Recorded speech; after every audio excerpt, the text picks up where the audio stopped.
Hi everyone. तो आज बात करेंगे हिंदुस्तान एरोनॉटिक्स की। हिंदुस्तान एरोनॉटिक्स में बहुत सारे क्वेश्चंस है आपके, और ये एक डिफेंस सेक्टर की कंपनी है। डिफेंस के लिए ये एरोप्लेन्स बनाती है, लाइट कॉम्बैट हेलीकॉप्टर्स बनाती है, हैवी कॉम्बैट हेलीकॉप्टर्स बनाती है, रिसर्च एंड डेवलपमेंट करती है इस एरिया के अंदर। और अभी तक का कंपनी का ट्रैक रिकॉर्ड काफी सॉलिड रहा है। अगर आप इसका स्टॉक प्राइस देखेंगे तो स्टॉक प्राइस जो है 3 सालों के अंदर ऑलमोस्ट 800% से ज्यादा के रिटर्न्स बना करके दे चुका है। मैं आपको दिखाता हूँ इसके अंदर।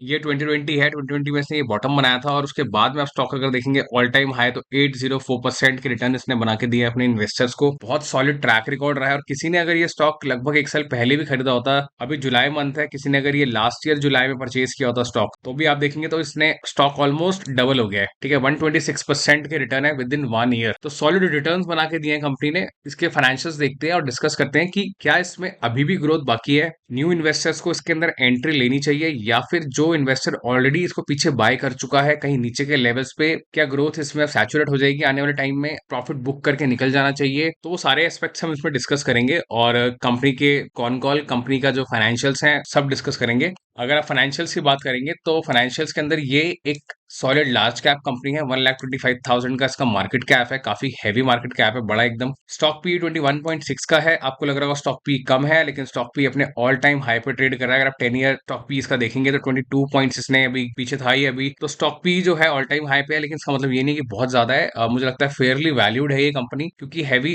इंडस्ट्री के अंदर आती है, रिसर्च एंड डेवलपमेंट भी करती है। तो उस हिसाब से पहले ये अंडर वैल्यूड स्टॉक था, कोविड के टाइम पे एकदम 6 के पॉइंट्स पे पहुंच गया था। उसके बाद मार्केट ने इसको वैल्यूएशन करेक्ट किया, 15 पॉइंट्स तक लाए, फिर वो अपने मीडियन के आसपास चलता रहा, लगभग जो इसका 12 पॉइंट्स का मीडियन है, और अभी यहाँ पर है। तो अभी बुल रन है, हो सकता है इसका पीई और भी आगे एक्सपैंड हो, बट वो देखते हैं मार्केट कैसे किस तरीके से इसको वैल्यू करता है आने वाले दिनों में। और अगर बात करें कंपनी के रिटर्न ऑन इक्विटी की, तो वो 27.2% की है, काफी हेल्दी है, 25% से ज्यादा है। आरओसी भी 25% से ज्यादा है, लगभग 30.6% का है। हेल्दी आरओसी है। प्राइस टू बुक 5.35 का है, और price earnings to growth ratio 1 से कम है। 1 से कम अगर price earnings to growth ratio होता है, तो उसका क्लियर मीनिंग ये होता है कंपनी में ग्रोथ पोटेंशियल अच्छा है। आने वाले टाइम में हम ये एक्सपेक्ट कर सकते हैं कंपनी ग्रोथ और करेगी। डेट टू इक्विटी रेशियो 0 है, जो कि फैंटास्टिक है, मतलब कोई भी डेट नहीं है कंपनी के ऊपर। और डिविडेंड यील्ड भी अच्छी है, 1.33% की। अब बात करते हैं इनके प्रॉफिट्स की। प्रॉफिट्स में अगर आप नोटिस करेंगे तो कंपनी के जो रेवेन्यू है उसमें कोई सिग्निफिकेंट सॉलिड ग्रोथ नहीं है। लगभग 7-8% से कंपनी ग्रो कर रही है, और लेटेस्ट जो इनका है 9% की ग्रोथ इन्होंने दिखाई है अपने रेवेन्यू के अंदर। लेटेस्ट रेवेन्यू 26,928 करोड़ का है। तो रेवेन्यू बहुत ज्यादा प्रॉमिसिंग नंबर से नहीं ग्रो कर रहा है। इनके ऑपरेटिंग प्रॉफिट मार्जिन में बहुत अच्छी इंप्रूवमेंट देखने को मिली है। जो 11% का इनका मार्जिन था, वो 5% पे आ गया था 2013 में, और अभी पिछले काफी सालों से 23% पे स्टैग्नेंट था, और अब 25% तक कंपनी ने इसको इंप्रूव कर दिया है। तो जिसको ऑपरेटिंग लेवरेज कहते हैं, ऑपरेटिंग लेवरेज इनको मिला होगा जो इनके करंट एसेट्स हैं इनके पास में, उसके ऊपर। तो इनके ऑपरेटिंग प्रॉफिट मार्जिन अच्छी ग्रोथ यहाँ पे दिखा रहे हैं, और कंपनी ने अपनी कॉन कॉल में बताया भी है कि अपने ऑपरेटिंग मार्जिन को लगभग 26-27% तक आगे और इंप्रूव कर देंगे। और अब बात करते हैं, इनके पास में अदर इनकम भी अच्छी है, यहाँ पे आप देख रहे हैं। और कुछ इनकम जो है इनको, अगर आप टैक्सेशन पे इनकी फोकस करेंगे, टैक्सेशन यहाँ 3% है, 10% है। तो इन्होंने अपनी कॉन कॉल में बताया है कि इनका एक टैक्स डिस्प्यूट चल रहा था इनकम टैक्स के साथ में, वहां से इनको रिफंड तो मिला ही है, लगभग 2500 करोड़ के आसपास का एक नंबर है। और उसमें कुछ इंटरेस्ट भी इनको मिला है 500 करोड़ के आसपास। तो इसीलिए टैक्सेशन में यहाँ पे आपको ये नंबर नहीं नजर आ रहा है, क्योंकि वो कहीं ना कहीं एडजस्ट हो गया है इनका एडवांस टैक्स के अंदर। बट नेक्स्ट ईयर से आपको ऐसा नहीं दिखेगा। नेक्स्ट ईयर से आपको जो टैक्सेशन है लगभग 25% के आसपास नजर आएगा इनकी बुक्स में। और नेट प्रॉफिट पिछले 2 सालों में सिग्निफिकेंटली ग्रोथ आपको इसलिए दिख रही है क्योंकि यहाँ पे टैक्सेशन का जो नंबर है वो एडजस्ट हुआ है, तो इसीलिए वो ग्रोथ काफी ज्यादा नजर आ रही है। अगर इसमें आप 25% के आसपास अगर टैक्स काटेंगे, लगभग 15% यहाँ पे एक्स्ट्रा काटेंगे, तो वो ग्रोथ जो है आपको 9-10% के आसपास ही नजर आएगी इसके अंदर। तो इनका प्रॉफिट एंड लॉस अच्छा है, बट बहुत प्रॉमिसिंग नजर नहीं आता। कंपनी के पास में कैश रिजर्व बहुत हेल्दी है इनकी बैलेंस शीट के अंदर, वो एक काफी स्ट्रॉन्ग चीज है। क्यों? क्योंकि जो कंपनी रिसर्च एंड डेवलपमेंट करती है, नए नए एरियाज के अंदर एंटर करती है। नए एरियाज का मतलब ये है कि क्योंकि जब ये रिसर्च एंड डेवलपमेंट करते हैं, एयरक्राफ्ट में क्या चेंजेस आने हैं, कौन सी न्यू टेक्नोलॉजी आ रही है, उसमें इनको एक्सपेंडिचर करने में बहुत इजी रहता है, क्योंकि इनके पास में कैश रिजर्व्स हेल्दी होते हैं। तो इनका कैश रिजर्व 23,000 करोड़ पे ऑल टाइम हाई पे है अभी। बोरोइंग्स कंपनी में 5,000 करोड़ की थी कोविड के टाइम पे, और इनके रेवेन्यूज इतने सिग्निफिकेंटली बढ़े हैं कि इन्होंने अपनी बोरोइंग्स सारी पे ऑफ कर दी है। कंपनी के फिक्स एसेट्स इंक्रीज हो गए हैं, लेटेस्ट अभी एकदम ऑल टाइम हाई 8,000 करोड़ पे है। CWIP cash in working capital, last year company ने 2400 करोड़ का केपेक्स किया था, और अभी 636 करोड़ का केपेक्स इनका FY23 में है। और कंपनी आगे भी कुछ केपेक्स करेगी अपनी ग्रोथ के लिए। कंपनी में जो डेट है वो 0 है, तो इनकी बैलेंस शीट बहुत स्ट्रांग है। बहुत कम कंपनीज होती है जिनकी बैलेंस शीट इतनी ज्यादा स्ट्रांग होती है। उस एंगल से कंपनी काफी स्ट्रांग लगती है यहाँ पर। और अगर आप इनका इन्वेस्टर्स पोर्टफोलियो देखेंगे तो इनके प्रोमोटर्स जो हैं उनके पास में हेल्दी स्टेक है 71.65% का। लगभग 3-4% का स्टेक प्रोमोटर्स ने लास्ट क्वार्टर में सेल किया है, जो इतना मैटर नहीं करता है क्योंकि 75% का स्टेक था, अभी 3-4% उन्होंने सेल कर दिया है, जो कि F I R D I ने एब्जॉर्ब कर लिया है। मतलब F I R D I ने जितना इन्होंने सेल किया सारा इन्होंने बाय कर लिया है। पब्लिक के पास में बहुत कम है, 5.34%। बहुत कम कंपनीज है जहां पब्लिक का स्टेक इतना कम होता है। कोई कंपनी अगर आप जानते हो जिसमें पब्लिक का स्टेक मिनिमम है, मतलब 5 to 10% के आसपास है, 15% है, तो आप कमेंट करके जरूर बताना, उस पर भी हम डिटेल एनालिसिस करेंगे क्योंकि ये कंपनीज स्ट्रांग होती हैं। ठीक है, तो नेट नेट इनका शेड्यूलिंग पैटर्न काफी स्ट्रांग है। अब बात करते हैं कंपनी की ग्रोथ की, क्योंकि ग्रोथ बहुत जरूरी है। कंपनी की जो ग्रोथ अगर आप यहाँ रेवेन्यू में देख रहे हो तो वो दिख नहीं रही है इतनी ज्यादा, क्योंकि 9% से कंपनी ने लेटेस्ट अभी सेल्स करी है। तो इनकी कॉन कॉल में कुछ नंबर्स हैं और इनकी ये पीपीटी है। इस पीपीटी में भी इन्होंने बताया कि इनके पास में जो मेजर अचीवमेंट्स हैं, ये वो अचीवमेंट्स हैं जो हो चुके हैं। हम बीइंग अ इन्वेस्टर हमें वो अचीवमेंट्स चाहिए जो आने वाले सालों के अंदर हमारे स्टॉक प्राइस के अंदर रिफ्लेक्ट होंगे, क्योंकि ये सब आप अचीवमेंट्स पढ़ रहे हो ना, वो सब कुछ मार्केट ने यहाँ प्राइस इन कर दिया है। ठीक है, मार्केट फ्यूचर को लेके चलता है और जो करंट में होता है वो तो लेके चलता ही चलता है। तो ये सारी चीजें प्राइस इन हो चुकी है। अब हमें देखना है कि हमारे लिए बचा क्या है, आने वाले सालों में क्या कंपनी ग्रोथ करेगी। तो नेट नेट अभी जो इनकी ऑर्डर बुक पोजीशन है वो 81,784 करोड़ की है। ठीक है, जिसके अंदर कुछ नए कॉन्ट्रैक्ट्स हैं इनके पास में, जहां पे ये न्यू हेलीकॉप्टर्स और एरोप्लेन्स और बाकी इक्विपमेंट्स बनाएंगे डिफेंस सेक्टर के लिए। प्लस कुछ स्पेयर ऑर्डर्स हैं इनके पास में और कुछ मेंटेनेंस कॉन्ट्रैक्ट्स भी होते हैं। जो फॉर एग्जांपल आप गाड़ी खरीदते हो, फिर बाद में गाड़ी की सर्विस कराने के लिए कंपनी के पास जाते हो, गाड़ी में कोई प्रॉब्लम होती है तो कंपनी के पास जाके उनके प्रोडक्ट्स को बाय करते हो। सेम तरीके से इनके एरोप्लेन्स में, इनके हेलीकॉप्टर्स में कोई भी प्रॉब्लम होती है तो ये उसकी ओवरहॉलिंग, उसकी सर्विस करते हैं प्रॉपर और उसकी मेंटेनेंस करते हैं, रिपेयर करते हैं। उससे इनको अच्छा रेवेन्यू आता है। प्लस कोई इक्विपमेंट में कोई प्रॉब्लम है, वो इक्विपमेंट सेल करके भी इनको अच्छा एक रेवेन्यू वहां से जनरेट होता है, क्योंकि आफ्टर सेल्स का काफी बड़ा एक इम्पैक्ट होता है इन सभी सेक्टर्स के अंदर। आप जितनी भी ऑटो सेक्टर में देख लो, उनका मेजर रेवेन्यू जो है वो आफ्टर सेल्स आता है, क्योंकि वन टाइम कॉस्ट गाड़ी बिक गई, उसके बाद कस्टमर 10 साल 15 साल तक सर्विस कराया जा रहा है, कराया जा रहा है, तो रेवेन्यू परपेचुअली आता रहता है। सेम चीज यहाँ पर भी है। ठीक है, तो अब ये तो इनके पास में ऑर्डर बुक है ही। अब देखते हैं कंपनी के पास आगे क्या है। और ये इनकी कॉन कॉल है लेटेस्ट, जो 17 मई को हुई थी। और 17 मई में जो इनके डायरेक्टर है सीबी अनंत कृष्णन, इन्होंने सभी ये आंसर्स किए हैं यहाँ पर। और कुछ इंपॉर्टेंट चीजें मैं आपके साथ शेयर करता हूँ इसमें। ये सभी वो चीजें हैं जो यहाँ पे इन्होंने अपनी स्लाइड्स के अंदर जो मेंशन करे हैं पॉइंट्स, ये सभी पॉइंट्स इन्होंने वहाँ पे बता रखे हैं अपनी कॉन कॉल के अंदर, क्या क्या इनके पास में एग्जिस्टिंग ऑर्डर्स हैं। क्योंकि जो रेवेन्यू ये करने वाले हैं, ऑफ कोर्स जो रेवेन्यू है इनका वो यहाँ पे 26,000 का है, लेकिन जो ऑर्डर बुक है वो 80,000 से ज्यादा की है। तो ऑफ कोर्स वो एक साथ तो इनको पैसा मिलता नहीं है, वो पार्ट्स में डिवाइड होकर जैसे जैसे डिलीवरी करते जाते हैं वैसे वैसे इनको मिलता है। तो वो सारी चीजें इन्होंने बता रखी है कि कब इनके कौन से प्रोडक्ट की डिलीवरी कब है, ठीक है, कौन से ऑर्डर्स के अंदर इनके साथ में क्वेरी चल रही है। तो वो सारी चीजें यहाँ पर इन्होंने दी हुई है, किस तरीके से ये अपग्रेड करने वाले हैं। हम देखते हैं कि फ्यूचर में क्या एक्सपेक्टेशंस है न्यू ऑर्डर्स की। और जैसे मैंने आपको बताया कंपनी को रिपेयर और ओवरऑल से काफी अच्छा रेवेन्यू होता है। तो यहाँ पे एक नंबर बताया ना, 18,000 करोड़ का नंबर है, वो काफी स्ट्रांग और बड़ा नंबर है।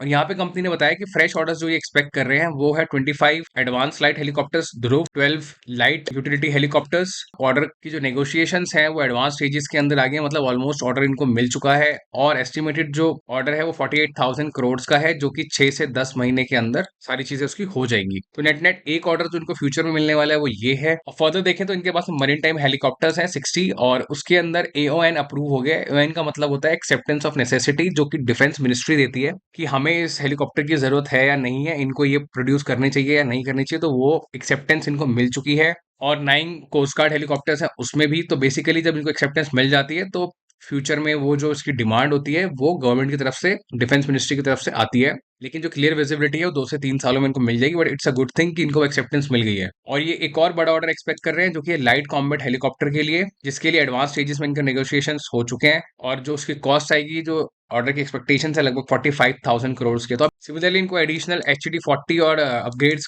जो है डॉनियर एयरक्राफ्ट के, उसके लिए भी इनको आगे एक अच्छी हाई ग्रोथ ट्रेजेक्ट्री है उसकी भी, और वहां पे भी इनको एक अच्छे ऑर्डर मिलने की उम्मीद है। और ये अग्रेसिवली परसू कर रहे हैं अपने इंटरनेशनल मार्केट को। Algeria, Argentina, Indonesia, Philippines, Thailand, Middle East, इन कंट्रीज के साथ इनकी डील चल रही है और काफी एक हेल्दी डिस्कशन में है सारी चीजें। तो उम्मीद है कि इनको वहां से भी अच्छे ऑर्डर्स मिलेंगे। और आत्मनिर्भर भारत के अंदर जो है, जिसको हम सेल्फ रिलायंस इनिशिएटिव कहते हैं इंडिया के अंदर, काफ़ी सारे प्लेटफ़ॉर्म्स जो इन्होंने बनाए हैं, तो वहाँ पे काफ़ी अच्छा इनको एक रिस्पॉन्स मिल रहा है और वहाँ पे अब गवर्नमेंट की तरफ से ये एक सपोर्ट है कि उसपे इम्पोर्ट्स नहीं होंगे। जो भी प्लेटफ़ॉर्म्स एचएएल बना रहा है, जो भी प्रोडक्ट्स एचएएल बना रहा है, वो ऑर्डर्स अब इन हाउस होंगे। इन हाउस मतलब इंडिया के अंदर ही होंगे और इंडिया के अंदर जो कंपनी को वो ऑर्डर्स मिलेंगे, वो है हिंदुस्तान एरोनॉटिक्स। तो ये काफ़ी अच्छा पॉइंट है इंडिया की जीडीपी के लिए, इंडिया की ग्रोथ के लिए। क्योंकि अभी तक इंडिया काफ़ी सारी चीज़ें इज़राइल से इंपोर्ट करता था या फिर रशिया से इंपोर्ट करता था, कुछ चीज़ें यूएस से इंपोर्ट करी हैं, बट एचएएल की ग्रोथ के साथ-साथ इंडिया की ग्रोथ में काफ़ी अच्छा एक इम्पैक्ट देखने को मिलेगा। तो नेट-नेट ये इन सारे ऑर्डर्स हैं। अब बात करते हैं कंपनी खुद क्या गाइडेंस दे रही है। तो एक इम्पॉर्टेंट चीज़ यहाँ पे आपको नोटिस करनी है, कंपनी से पूछा गया था कि आपके जो नेट मार्जिन्स हैं, उसमें क्या ग्रोथ के आगे चांसेस हैं, क्या डबल डिजिट आप बताते हो फ्यूचर के लिए? क्योंकि कंपनी को पता होता है कि वो किस तरीके के रेवेन्यूज़ उनको आने वाले टाइम में हो सकते हैं, क्योंकि उनको प्रॉपर एक आइडिया होता है ग्रोथ पाइपलाइन का। तो उन्होंने बताया कि इट विल बी समवेयर, मतलब एफवाई 25 तक 10-11% तक रहेगा और एफवाई 25 के बाद 12% और उसके बाद कहीं ना कहीं ये 15% पे जाके स्टेबलाइज करेंगे। ठीक है, अभी 9% पे है और अगले साल तक उम्मीद है 11% तक जाएगा और उससे अगले साल 12% और कहीं ना कहीं उससे आगे जाकर के मतलब एफवाई 27-28 तक या आप उससे पहले ही लगा लो 15% के आसपास कंपनी पहुंचेगी। और जहां तक प्रॉफिट्स की बात है, कंपनी अपने इन मार्जिन्स को भी इंप्रूव करेगी, जो यहाँ पे इन्होंने किए हैं 25% के, तो अभी 9% का इनका सेल्स ग्रोथ उसकी बात हो रही है और मार्जिन्स की बात हो रही है। तो मार्जिन्स भी कंपनी आगे इंप्रूव करेगी, लगभग 1 या 2% से मार्जिन की इंप्रूवमेंट भी आप उम्मीद कर सकते हो। ठीक है, तो नेट नेट एक चीज जो बहुत इंपॉर्टेंट मैंने यहाँ पे आपको ये बतानी है कि कंपनी की जो ग्रोथ कंपनी खुद बता रही है वो 10-11% की बता रही है और एवरेज लेके चलूं तो 12% मान लो आप आने वाले टाइम के अंदर, तो इतनी कोई सॉलिड ग्रोथ यहाँ पे देखने को नहीं मिलेगी। ठीक है, स्टॉक प्राइस अभी बढ़ा है, क्यों? क्योंकि ये अंडर वैल्यूड स्टॉक था। जैसे हमने यहाँ पीई रेशियोज का देखा तो ये अंडर वैल्यूड स्टॉक था, इसीलिए मार्केट ने इसको ऑल टाइम हाई पीई पे पहुंचाया और प्राइस भी यहाँ पे एकदम बॉटम पे आ गया था, तो वो एकदम फेयरली वैल्यू किया है इसको इस समय पर। लेकिन अगर आप सोचें कि आपको इस भाव पे बाय करना चाहिए, तो मुझे नहीं लगता आपको इस भाव पे बाय करना चाहिए। आप मेरे से डिसएग्री करेंगे, देखो वीडियो सिर्फ एजुकेशनल पर्पस के लिए है, मेरी तरफ से कोई भी बाय सेल की रिकमेंडेशन आपको यहाँ पे नहीं है। आपने अगर बाय करना है अपने फाइनेंशियल एडवाइजर से पूछने के बाद करना है और फिर आपने अपना डिसीजन खुद बनाना है, क्योंकि पैसे आपके हैं, रिस्क आपका, तो डिसीजन भी आप खुद लेंगे। But net net current prices को देखते हुए अगर आप मेरा व्यू पॉइंट जानेंगे तो मुझे लगता है कि आपको फ्रेश पोजीशन बनाने के लिए यहाँ पे वेट करना चाहिए, क्योंकि यहाँ देख रहे हैं आप ऑलमोस्ट अभी 17% की रैली यहाँ पे, थोड़ा सा और ऊपर जाएंगे 20% की रैली इसमें अब भी आ गई विद इन अ मंथ, और विद इन अ ईयर इसने जैसे मैं आपको दिखाया ऑलरेडी स्टॉक प्राइस डबल हो गया है। नो डाउट इसका पी आने वाले दिनों में थोड़ा सा और एक्सपैंड होने के चांसेस हैं, हो सकता है ना भी हो, स्टॉक मार्केट है या कुछ भी हो जाता है। ठीक है, मार्केट दोबारा से इसके पी को अपने मीडियन के पास ले आए, कहीं ना कहीं थोड़ी सी गिरावट, और हो सकता है ये 24 पॉइंट्स से के आसपास 25 पॉइंट्स तक चला जाए, 30 पॉइंट्स तक भी चला जाए। बट वो मार्केट का अपना तरीका है करने का, कब होगा कैसे होगा वो कोई आपको बता नहीं पाएगा। लेकिन कोई अगर नीचे के भाव पे बाय करके बैठा है तो उसको बिल्कुल यहाँ पे वेट करना चाहिए, उसको सेल नहीं करना चाहिए। काफी अच्छी कंपनी है, जीरो डेट कंपनी है, कंपनी में कोई भी डेट नहीं है, रिसर्च एंड डेवलपमेंट अच्छी है इनकी, इंटरनेशनल मार्केट के साथ इनकी बात चल रही है। लेकिन जो गाइडेंस कंपनी ने दी है वो मैक्सिमम 15% की दी है आने वाले टाइम में। मैं कहता हूँ कंपनी अगर मॉडरेट भी है तो भी 15% एक अच्छा नंबर वो खुद बता रहे हैं। तो जो करंट इन्वेस्टर्स है उनको यहाँ पे सेल नहीं करना चाहिए, उनको वेट करना चाहिए और देखना चाहिए बुल रन के अंदर कैसे प्ले आउट होगा पूरा स्टॉक के अंदर। और अगर किसी को फ्रेश पोजीशन बनानी है, किसी को इस सेक्टर के अंदर अगर पैसा बनाना है, तो आपको थोड़ा सा वेट करना चाहिए। स्टॉक अच्छे मौके देता है थोड़े थोड़े दिनों के अंदर, जैसे कि मैं आपको दिखा देता हूँ। यहाँ पे तो चलो कोविड था, कोविड वाला साल हम छोड़ देते हैं। नॉर्मल अगर हम देखें तो यहाँ पे देख रहे हो उसने ये एक टॉप बनाया, उसके बाद में दोबारा से इसमें गिरावट कितनी आई, 24% की गिरावट आई यहाँ पे। कब आई थी ये गिरावट? जनवरी 2022 के अंदर। ठीक है, इसने अच्छा मौका दिया था यहाँ पे। फिर उसके बाद अगर आप देखेंगे तो यहाँ पे थोड़ा सा इसने मौका दिया अपने इन्वेस्टर्स को, लगभग से लगभग 14% के आसपास की गिरावट यहाँ पे देखने को मिली है आपको। फिर अगर मैं आपको आगे दिखाऊं तो यहाँ पे इसने अच्छा मौका दिया, लगभग 17% से गिरा स्टॉक। और अगर आप आगे की उम्मीद करेंगे तो कहीं ना कहीं आपको यहाँ पे भी अगर दोबारा से मौका दे 20% के आसपास, तो अच्छा टाइम, मतलब एक अच्छा पॉइंट होगा, वहां पे आप अपनी पोजीशंस को बनाएं, ना कि आप ऊपर के भाव में कहीं फंसे, क्योंकि काफी अच्छी रैली स्टॉक दे चुका है। ग्रोथ आगे की कंपनी ने खुद ही बता दी है, जो है 12-15% के आसपास रहने वाली है। कोई एक्सपोनेंशियली कोई ज्यादा ग्रोथ इसमें कंपनी खुद नहीं बता रही है। बट स्टिल देखो, स्टॉक कोई भी खराब नहीं होता, जो खराब होता है वो होता है टाइम। आप किस टाइम पे इसको बाय कर रहे हो। जिसने यहाँ बाय किया होगा वो बहुत खुश होगा कि देखो मेरा स्टॉक बहुत ज्यादा एक साल में डबल हो गया। ठीक है, जिसने यहाँ बाय किया होगा वो सोच रहा होगा जिस दिन मैंने बाय किया उसी दिन स्टॉक गिर गया ऑलमोस्ट 5-6%। तो सारी चीज होती है टाइमिंग, आपने कहाँ पे इसको बाय किया है। ठीक है, लगभग लगभग अगर ये स्टॉक यहाँ से टॉप से किसी ने बाय कर लिया, कोई अगर ऊपर के भाव में फंस गया, तो 8-9% की गिरावट में स्टॉक दिख रहा है अभी करंट प्राइस के हिसाब से 5% में। तो नेट नेट आप सही पॉइंट का इसमें वेट करें, फियर ऑफ मिसिंग आउट के अंदर आप इसमें कोई बाइंग ना करें। स्टॉक बहुत अच्छा है, कंपनी बहुत अच्छी है, लेकिन it's all about the timing. और एक चीज और जो आपको बतानी है इसके अंदर इंपॉर्टेंट ये है कि कंपनी ने स्टॉक स्प्लिट बताया है 1:2 रेशियो के अंदर, जो कि इन्होंने डिविडेंड डिक्लेयर किया है अभी रिसेंटली।